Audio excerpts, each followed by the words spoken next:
Kalishuri union বিএনপির senior যুগ্ম সাধারণ সম্পাদক তোফায়েল সরদার গংদের বিরুদ্ধে আওয়ামী লীগের করা মিথ্যা হয়রানিমূলক মামলা থেকে পরিত্রাণ চায় এসবিসি নিউজ।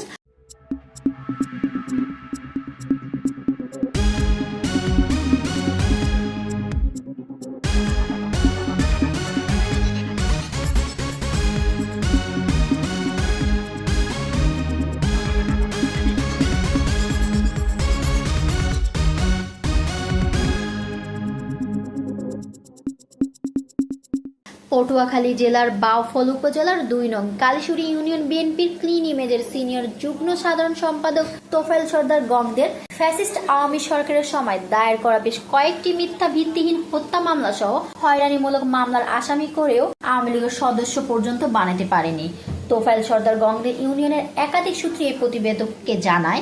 এছাড়া স্থানীয় মাস্টার মশিউর রহমান এই প্রতিবেদককে জানায়, তোফায়েল সরদারের বাবা ৭ বারের ইউনিয়ন চেয়ারম্যান ছিল। তার জনপ্রিয়তায় ঈর্ষান্বিত হয়ে সাবেক আওয়ামী এমপি আসম ফিরোজ ও ইউনিয়ন সভাপতি নেসারউদ্দিন জামালের নেতৃত্বে মিথ্যা হয়রানিমূলক মামলা দিয়ে দাবি রাখতে চেয়েছিল, কিন্তু কোনো কিছুর নিকট তোফায়েল সরদার মাথা নত করেনি।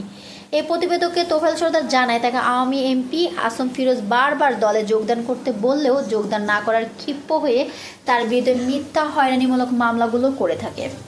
ইউনিয়নের বেশ কিছু লোক এই প্রতিবেদককে জানায়, ৫ আগস্ট ২০২৪-এর পরে তোফায়েল সরদার বিএনপির রাজনীতিতে সক্রিয় হলে ইউনিয়নে তার আকাশচুম্বী জনসমর্থন দেখা যায়। মরহুম চেয়ারম্যান আব্দুর রহমান সরদারের মতো তার ছোট ছেলে তোফায়েল সরদারের বিপুল সংখ্যক জনসমর্থন রয়েছে। তোফায়েল সরদার ইউনিয়নে এই প্রতিবেদককে আরও জানায়, সেই সহ তার সহকর্মীদের বিরুদ্ধে যে সকল মিথ্যা মামলা হয়েছে সরকার যেন মামলাগুলো প্রত্যাহার করে দেয়।